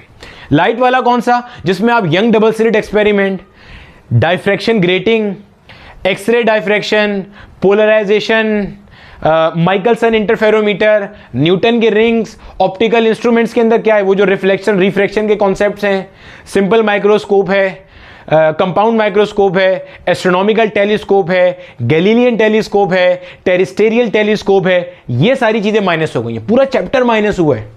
अलाइड रिसोर्सेज माइनस नहीं करी, चीटिंग नहीं करी कि आधा कर दिया आधा नहीं करा, आधे को लर्निंग ऑब्जेक्टिव में चुपके से घुसा दिया, ऐसा कुछ नहीं करा।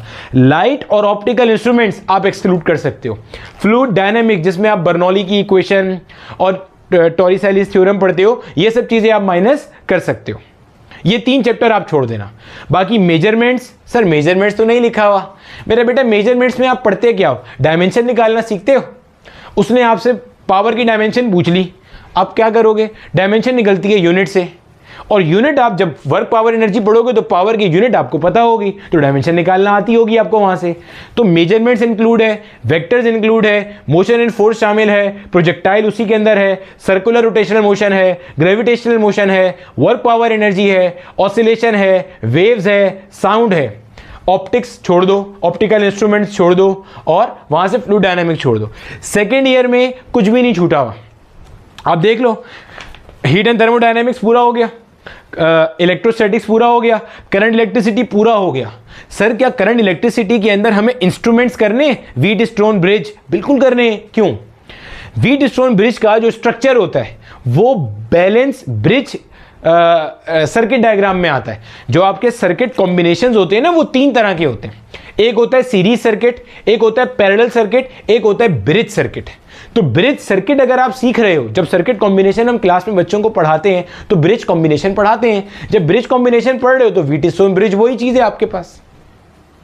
सिमिलरली इसके अंदर पोटेंशियोमीटर और मीटर ब्रिज भी शामिल हो गया, क्योंकि वो क्या करता है? रेजिस्टेंस ही तो कैलकुलेट कर रहा होता है। व्हीट स्टोन ब्रिज के प्रिंसिपल पे काम करता है। पोटेंशियोमीटर क्या करता है? ईएमएफ इवैल्यूएट कर रहा होता है और इंटरनल रेजिस्टेंस कैलकुलेट करता है। और यहां पे आपको लर्निंग ऑब्जेक्टिव नंबर 4 के अंदर इंटरनल रेजिस्टेंस लिखा हुआ नजर आ रहा होगा। सिमिलरली जो पीएमसी के सैंपल पेपर यहां पे अपलोड करें उसमें आप देखोगे तो आपको पोटेंशियोमीटर के माजी में क्वेश्चंस भी दिखेंगे, इसी में सैंपल पेपर में डाले हुए उन्होंने।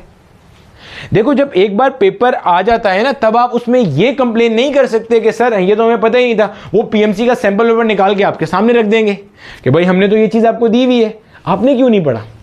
आप बोलोगे सर इसमें लिखा ही नहीं है पोटेंशियोमीटर, वो बोलेंगे पोटेंशियोमीटर काम क्या करता है। आप बोलोगे सर इंटरनल रेजिस्टेंस निकालता है, तो बोलेंगे इंटरनल रेजिस्टेंस ये लिखा हुआ है इसके अंदर। अब क्या करोगे?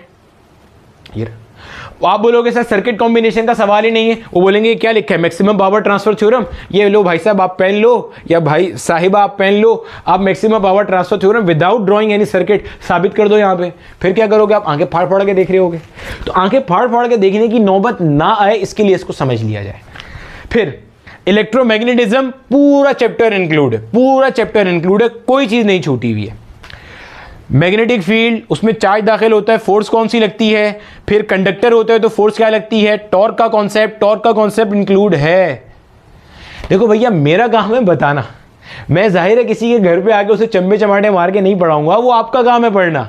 मेरा काम सिर्फ यहाँ पे गाइड करना है कि क्या चीज़ इंक्लूड है और क्या चीज़ एक्सक्लूड है। तो ये सब चीज़ें इंक्लूड है इसमें, ठीक है। ये आप नीचे देखोगे नजर आ जाएगा। फिर इसकी application galvanometer, ammeter, voltmeter वो भी शामिल है। एम मीटर, वोल्ट मीटर के बहुत सारे सवाल तो करंट इलेक्ट्रिसिटी में आते हैं। अगर यकीन नहीं आ रहा, मैंने प्रैक्टिस मटेरियल अपलोड किया हुआ है आपकी प्रैक्टिस करने के लिए, उसके अंदर जाके शीट नंबर 13A है, आंसर की भी साथ अवेलेबल है। उसमें देखना कितने सारे सवाल करंट इलेक्ट्रिसिटी के एम मीटर, वोल्ट मीटर से निकल के आए हुए। अब क्या कर सकते हैं आगे इलेक्ट्रोमैग्नेटिक इंडक्शन पूरा शामिल है, Faraday law, Lenz law, transformers, AC generators, सब कुछ शामिल है भाई, कुछ भी नहीं छोड़ा हुआ इन्होंने। आगे लर्निंग ऑब्जेक्टिव में लिखा हुआ भी है सब। आगे इलेक्ट्रॉनिक्स का रेक्टिफिकेशन तक का पार्ट शामिल है, उसके आगे का पार्ट शामिल नहीं है। एनर्जी बैंड थ्योरी शामिल होगी।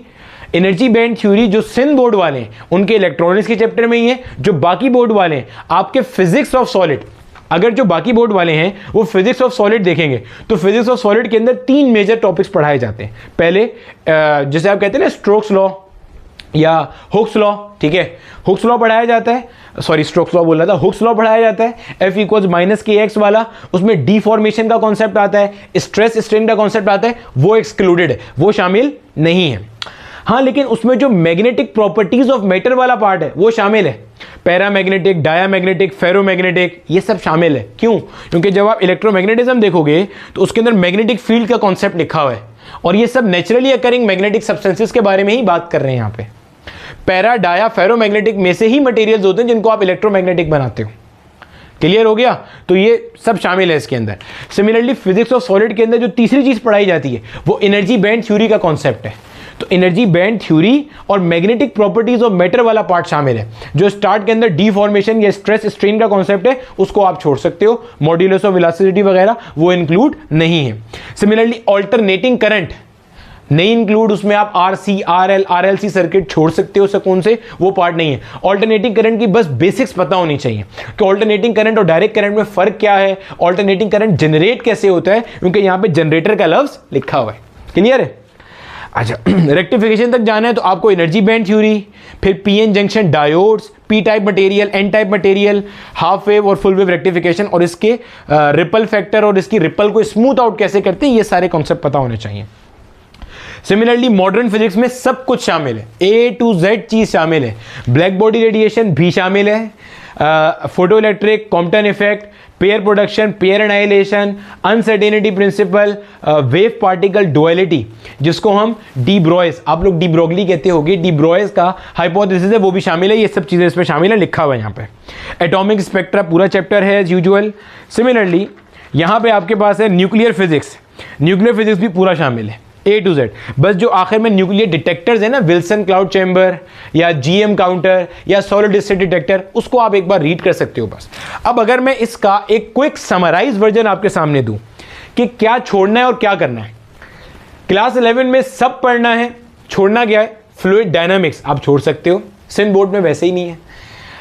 नेचर ऑफ लाइट या लाइट, जिसमें आप ये सारे लाइट के बारे में जो एक्सपेरिमेंट्स थे जो लाइट की वेव नेचर को साबित कर रहे थे, वो छोड़ सकते हो। ऑप्टिक्स या ऑप्टिकल इंस्ट्रूमेंट्स वाला पार्ट छोड़ सकते हो, ये 3 माइनस कर दो। सेकेंड ईयर के अंदर आप ऑल्टरनेटिंग करंट का चैप्टर छोड़ सकते हो, जिसमें RC, RL, RLC series, RLC parallel circuits हैं, छोड़ सकते हो। सिमिलरली आप फिजिक्स ऑफ सॉलिड का एक पार्ट जिसमें डीफॉर्मेशन के कॉन्सेप्ट्स हैं, स्ट्रेस, स्ट्रेन, हुक्स लॉ, ये सब चीजें, ये छोड़ सकते हो। उसमें मैग्नेटिक प्रॉपर्टीज वाला पार्ट और एनर्जी बैंड वाला पार्ट आपने पढ़ना है। जो सिन बोर्ड वाले बच्चे हैं, जो कि मैंने किताब पढ़ी हुई है इसलिए मुझे पता है, ठीक है। मैं जब अपना भी लेक्चर बना रहा होता हूं तो मेरा अपना लेक्चर जो है ना, वो सारी किताबों से मिलकर ही बनता है। कुछ इस तरह की आपकी ये पंजाब बोर्ड की किताब होगी, कुछ इस तरह की आपकी जो है वो बलूचिस्तान बोर्ड है, फिर कुछ ये जो है ये आपकी कुछ सिंध बोर्ड की, ये भी सिंध बोर्ड की ये वाली किताब चल रही है, अगले साल सुनने में आ रहा है चेंज हो जाएगी। फिर ये कुछ आपकी KPK बोर्ड या फेडरल बोर्ड की किताब है। इन सब की जो सॉफ्ट कॉपीज़ हैं वो मैंने आपके पास यहाँ पे अपलोड कर दी है, तो उनको आप देख सकते हो। मुझे सॉफ्ट कॉपी से अच्छा नहीं लगता, इसलिए मैंने हार्ड कॉपी ली हुई है। आप भी ले सकते हो, उर्दू बाजार में कॉमनली अवेलेबल है, ठीक है। तो सेकेंड ईयर में आप ऑल्टरनेटिंग करंट छोड़ सकते हो, और आप छोड़ सकते हो फिजिक्स ऑफ सॉलिड का जो पार्ट डिफॉर्मेशन से डील कर रहा है, वो छोड़ दो। सिमिलरली न्यूक्लियर फिजिक्स के अंदर जो डिटेक्टर्स वाला पार्ट है वो आप छोड़ सकते हो। बाकी जो है वो A to Z चीज़ें शामिल हैं इसके अंदर। अब ये सिलेबस अगर आप फॉलो करते हो, फिर आप मुझे बताना कि क्या कोई सवाल या क्या कोई पेपर में क्वेश्चन जो था फिजिक्स के पोर्शन में, ये आउट ऑफ सिलेबस था या नहीं था, ठीक है भैया। चलो अब ये हो गया, फिजिक्स में क्या करना है मैंने बता दिया, सिलेबस की अपडेट मैंने आपको दे दी, और कितना करना है ये भी बता दिया मैंने आपको। और क्या क्या चीज़ थी? थ्योरी और न्यूमेरिकल्स। अब यहाँ पे ना एक बच्चे का एक और सवाल आता है, सर हम जो है ना, हमें आप ये बताएं कि हमसे ना थ्योरी हो जाती है और हमसे न्यूमेरिकल्स नहीं होते। हमसे थ्योरी हो जाती है लेकिन हमसे न्यूमेरिकल्स नहीं होते। तो मेरा बेटा आपने क्या किया हुआ है, आपने गलत फहमी और खुश फहमी एक साथ पाली हुई है। आपको गलत फहमी ये है कि थ्योरी आपको आती है, और खुश फहमी ये है कि आपको थ्योरी आती है, और गलत फहमी ये है कि आपसे न्यूमेरिकल नहीं हो रहे। बेटे आपको थ्योरी नहीं आती। थ्योरी का मकसद कतई तौर पे ये नहीं है कि अगर मैं कहीं पे लिख दूं कि भैया डिराइव P = 1/3 रो मीन स्क्वायर वेलोसिटी, अगर हम किसी गैस के मॉलिक्यूल को किसी क्यूबिकल वेसल में बंद कर दें, तो वो जो क्यूबिकल वेसल के वॉल्स के ऊपर जो प्रेशर एग्जर्ट करेगा, उसका ये एक्सप्रेशन आता है ना, P = 1/3 रो मीन स्क्वायर वेलोसिटी। अगर मैं आपको कहता हूं भाई, if certain number of molecules of a particular gas are confined in a container, then evaluate या find out the expression of the pressure exerted by gas molecule on the container, तो आप 2.5-3 page की derivation करके ये निकाल दो, और आप आगे से ऐसे करके मुझे बोल रहे हो कि सर हमें थ्योरी आती है लेकिन इसके न्यूमेरिकल आते हैं तो वो हमसे नहीं होते। तो बेटा आपको थ्योरी नहीं आती, आपने डेरिवेशन का रट्टा मारा हुआ है। आप जरा फर्क समझ लो थ्योरी में और न्यूमेरिकल में। देखो थ्योरी अगर आपको आती है, आपको जिस चैप्टर में दावा है ना कि मुझे इस चैप्टर की थ्योरी आती है, किताब उठाओ और वो चैप्टर पढ़ना शुरू हो जाओ। अगर आपको किताब में लिखी हुई ईच एंड एवरी लाइन समझ में आ रही है तो आपको थ्योरी आती है, वरना नहीं आती। किताब फ्रेंच में नहीं लिखी हुई है, किताब नॉर्मल अंग्रेजी ज़बान में लिखी हुई है। अगर आपकी थ्योरी क्लियर है तो किताब समझ में आएगी, थ्योरी क्लियर नहीं है तो किताब समझ में नहीं आएगी। अब जब आप अपनी फिजिक्स की तैयारी करो MD-CAT के लिए, तो आपका असूल ये होना चाहिए, आपने डेरिवेशनल अप्रोच पे नहीं जाना। डेरिवेशन आपसे कोई नहीं मांगेगा, आपने टॉपिक पढ़ना है, और टॉपिक पढ़ने के बाद उसकी किताब पढ़नी है। किताब समझ में आ रही है, आपका जो टॉपिक है वो थ्योरेटिकली ओके हो गया। अब न्यूमेरिकल कैसे नहीं बनते ये मैं देखता हूँ। जो न्यूमेरिकल्स है उसमें आप अटक सकते हो कि सर हमें फॉर्मूला पता है, सब कुछ पता है, सॉल्व नहीं हो रहा क्योंकि टाइम कम है, मैथमेटिकल कैलकुलेशन नहीं हो रही, हमें कैलकुलेटर क्योंकि अलाउ नहीं है एमडी कैट ई कैट के अंदर, तो हमसे कैलकुलेशन नहीं बन रही, लेकिन हमें फॉर्मूला समझ में आ रहा है। अगर आपकी थ्योरी क्लियर है, आप फॉर्मूला लगाने पे कभी नहीं अटकोगे, आप अटकोगे कैलकुलेशन के अंदर। अगर आपको न्यूमेरिकल देख के ये समझ में नहीं आता कि इसमें फॉर्मूला लगना कौन सा है, तो भाइयों और बहनों आपका मसला थ्योरी का है। आपको ये नहीं है कि आपको थ्योरी आती है, न्यूमेरिकल नहीं बन रहे, आपको न्यूमेरिकल भी आते हैं किताब के पीछे लिखे हुए। पॉइंट समझ आ रहा है? जो अनसीन न्यूमेरिकल है वो आपसे नहीं होता, इसका मतलब आपने थ्योरी कभी जिंदगी में पढ़ी नहीं है, आपने आज तक सिर्फ डेरिवेशंस के रट्टे मारे। ठीक है, पॉइंट समझ आ गया? तो ये पॉइंट समझ लेना जरा। सर तो ये हम कैसे करेंगे ये भी बता दें। अच्छा भैया मेरा बेटा, आप प्लेलिस्ट में जाओगे, इसी प्लेलिस्ट के अंदर तो आपको प्लेलिस्ट के अंदर एमडी कैट की प्लेलिस्ट दिखेगी। वो जो एमडी कैट की प्लेलिस्ट है उसके अंदर मैंने A to Z जितने लेक्चर्स हैं सब वहाँ पे अपलोड किए हुए, A to Z लेक्चर्स वहाँ पे अपलोड हुए हुए। और आप कोई भी एक चैप्टर उठाओ, उस चैप्टर को उन लेक्चर से पढ़ो, उसके बाद किताब पढ़ो, फिर मुझे बताना कि किताब समझ में आ रही है या नहीं समझ में आ रही। जैसे मिसाल के तौर पे आपको लगता है वेक्टर्स आपका बहुत स्ट्रॉन्ग चैप्टर है, किताब खोलो वेक्टर्स पढ़ना शुरू हो जाओ। अगर तो समझ में आ रहा है उसके लेक्चर देखने की जरूरत नहीं है, अगर नहीं समझ में आ रहा तो वेक्टर्स के लेक्चर देखो और लेक्चर देखने के बाद किताब पढ़ो, फिर आपको पता चलेगा थ्योरी आपको किस वक्त आई है, जाकर आपको सेंस समझ में आएगा कि फिजिक्स की किताब में जो चीजें लिखी हैं वो वहां लिखी भी क्यों है, क्या लिखा है, कैसे लिखा है। तो डेरिवेशन में और कॉन्सेप्चुअल थ्योरी में बहुत फर्क होता है, जमीन आसमान का। प्रैक्टिस कहां से करें? देखो भाई, प्रैक्टिस करने का तरीका ये होता है, सबसे पहले तरीका ये होता है कि भाई आप लेक्चर देखो, लेक्चर देखने के साथ साथ आप अपने शॉर्ट नोट्स प्रिपेयर करो। शॉर्ट नोट्स कैसे प्रिपेयर करो भाई? लेक्चर देखते हुए, अच्छा जरूरी नहीं है मेरे लेक्चर देखो भैया, यूट्यूब की सबसे बड़ी खास बात क्या है, इसमें आप बाउंड ही नहीं हो। आपको बिलाज का समझ में नहीं आ रहा, किसी और का सुन लो, उसका नहीं आ रहा किसी तीसरे का देख लो, क्या फर्क पड़ता है, पूरी दुनिया अवेलेबल है। पॉइंट समझ आ रहा है? जिसके मर्जी लेक्चर्स देखो आप जाके, at the end of day आपके उस चैप्टर के शॉर्ट नोट्स प्रिपेयर हो जाने चाहिए। इस शॉर्ट नोट्स की मदद से आप क्या करो, किताब पढ़ो। सर किताब कौन सी पढ़ें? बेटे आप जिस बोर्ड के स्टूडेंट हो, आप जिस बोर्ड के स्टूडेंट हो, अपनी बोर्ड की किताब पढ़ो, अपने बोर्ड की किताब पढ़ो और साथ में एक दूसरे बोर्ड की किताब पढ़ लो, एक दूसरे बोर्ड की पढ़ लो। वो जितनी ज्यादा किताब पढ़ोगे उतना अच्छा है। मैं तो चारों बोर्ड की दे रहा हूं, हमारे एक टीचर तो कहते हैं चारों बोर्ड की पढ़ो, लेकिन आप चारों की ना पढ़ो, किसी दो की तो एटलीस्ट पढ़ो। अगर आप केपीके बोर्ड के हो तो केपीके फेडरल की तकरीबन एक ही जैसी किताब होती है। ज्यादा से ज्यादा जो फर्क होता है ना वो ये होता है, अगर फेडरल वालों ने कहीं पे हाथी लिया हुआ है तो उन्होंने बत्तख ली हुई होगी, उन्होंने जो है वो कहीं पे आदमी लिया हुआ है तो उन्होंने खातून ली हुई होगी कोई न्यूमेरिकल सॉल्व करते हुए। That's the only difference. KPK federal वाले अपने साथ सिंध की किताब पढ़ें, पंजाब वाले साथ अपनी किताब पढ़ने के साथ फेडरल की किताब पढ़ लें या केपीके की किताब पढ़ लें, बलूचिस्तान वाले सिंध की किताब पढ़ें, सही है। पंजाब वाले अपने साथ किसकी पढ़ें, केपीके या फेडरल की, फेडरल वाले अपने साथ सिंध की पढ़ें, बलूचिस्तान वाले अपने साथ सिंध की पढ़ें, सिंध वाले अपने साथ फेडरल की पढ़ें। सिमिलरली आगा खान वाले, गिलगित बल्तिस्तान वाले अपनी किताब के साथ सिंध की किताब पढ़ें। सिंध की किताब थोड़ी सी हट के लिखी हुई है, अगले साल चेंज हो जाएगी तो पता नहीं क्या होगा, लेकिन अभी तक में थोड़ा सा यूनिक स्टाइल है। आपको किताब पढ़ते हुए बुरा लगेगा, बहुत बुरा लगेगा, नहीं मजा आ रहा होगा, लेकिन आपने पढ़नी है। अगर आपके जो कॉन्सेप्ट्स हैं वो थ्योरेटिकली स्ट्रांग होंगे तो बिलीव मी आपको किताब में लिखी हुई एक एक लाइन समझ में आ रही होगी और आपको कहीं ऐसा नहीं लगेगा कि ये किताब फ्रेंच में लिखी हुई है। ठीक है, क्लियर है? तो अपने नोट्स बनाओ, साथ में आप बुक रीड करो बोर्ड की, और कोई एक बुक आपने लाजमी रीड करनी है। जब आपको लगे कि हाँ यार बुक हमें समझ में आ रही है, इसका मतलब आपके जो 70% रिकॉल क्वेश्चन थे आप वो करने के काबिल हो गए हो। अब रह गए 30% एप्लीकेशन वाले, उसके लिए क्या करें भैया? उसके लिए आप ये करो, जो आपके एंड ऑफ चैप्टर प्रॉब्लम है इन्हें सॉल्व करो और फिर क्या करो, एग्जाम्पल सॉल्व करो। कौन सी सर? Relevant example. रेलिवेंट का मतलब क्या है भाई? जो टॉपिक पढ़ा उससे रेलिवेंट जो एग्जाम्पल है। जब आप ये देखोगे ना प्लेलिस्ट के अंदर, तो मैंने जो लेक्चर्स अपलोड किए इनके साथ में न्यूमेरिकल प्रॉब्लम भी सॉल्व कराए हुए। जब आप उनको देखोगे तो भाई उस जैसे जितने सवाल एंड ऑफ चैप्टर में है या एग्जाम्पल में, उनको आप सॉल्व कर लो। सही हो गया, आपकी प्रैक्टिस साथ साथ बिल्ड होती जाएगी। अच्छा, प्रैक्टिस कहाँ से करें, क्लियर हो गया सर? ये भी हो जाएगा। फर्दर प्रैक्टिस बताएं बेटे। फर्दर प्रैक्टिस के लिए मैं प्रैक्टिस मटेरियल जो है वो ऑलरेडी आपके साथ शेयर करूंगा, उसको आप सॉल्व कर सकते हो। इसमें क्या है, इसमें आपके सारे के सारे पास पेपर्स कंपाइल हुए हुए आपके यूनिवर्सिटीज़ के, चाहे वो यूएचएस के हों, चाहे वो ईटीए के हों, चाहे वो बोलान मेडिकल कॉम्प्लेक्स के हों, चाहे वो एनटीएस के हों, चाहे वो लाड़काना यूनिवर्सिटी के हों, चाहे वो पम्प्स के हों, जहाँ के भी हैं वो पास पेपर मैंने चुन चुन के कंपाइल करके प्रैक्टिस मटेरियल में अपलोड किए हुए। इनको प्रैक्टिस कर लो। मजीद टाइम बच रहा है आपके पास तो आप कुछ और कर लो। अब बच्चे यहाँ सवाल पूछते हैं, सर हम सेट की किताब सॉल्व कर लें, बेरेंस की किताब सॉल्व कर लें, रेड स्पॉट कर लें। अरे मेरा बेटा पहले तू ये तो कर ले, उसके बाद टाइम बचता है तो फिर जो दिल करता है वो सॉल्व करो।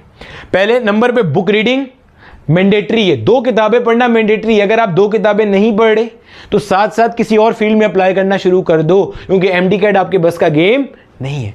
2 किताबें, अपने बोर्ड की किताब साथ में किसी दूसरे बोर्ड की किताब।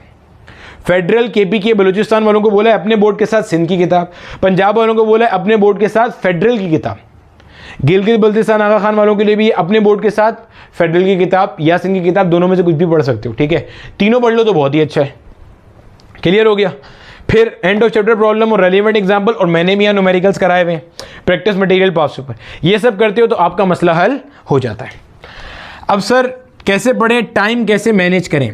आज जब मैं ये वीडियो शूट कर रहा हूँ 5 जून है, आप तक जब भी आती है वीडियो, अभी आपके सेकेंड ईयर के पेपर चल रहे हैं, काफ़ी सारों के मुकम्मल हो भी गए हैं, कुछ के 10 जून तक, कुछ के 17-16 जून तक हो जाएंगे। आपका 27 अगस्त को पेपर है। जैसे कराची बोर्ड वालों के जो पेपर हैं वो तकरीबन 16 जून को एंड हो रहे हैं, मेरा ख्याल है वो आखिरी हैं जिनके पेपर एंड हो रहे हैं, उससे पहले काफ़ी सारों के हो चुके हैं। 17 जून से 17 जुलाई 1 महीना, 17 जुलाई से 17 अगस्त 2 महीने, और 27 अगस्त 2 महीना 10 दिन। 2 महीने का मतलब हो गया 60 दिन, और 10 दिन का मतलब हो गया 70 दिन। यानी कि आपके पास मेरा बेटा 60 से 70 दिन हैं करने के लिए। और टॉपिक्स कितने हैं?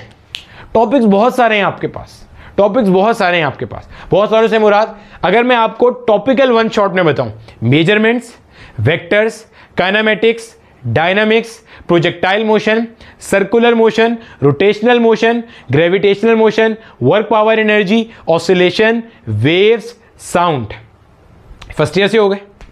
Heat, thermodynamics, electrostatics, similarly current electricity, electromagnetism, electromagnetic induction, instruments वही सारे, और इलेक्ट्रॉनिक्स, और modern physics, atomic spectra, nuclear physics. ये आपके पास कोई टॉपिक बनते हैं 15 और जैसे कहना चाहिए तकरीबन 23-25 के करीब टॉपिक्स बनते हैं आपके, 25 के करीब टॉपिक्स बनते हैं।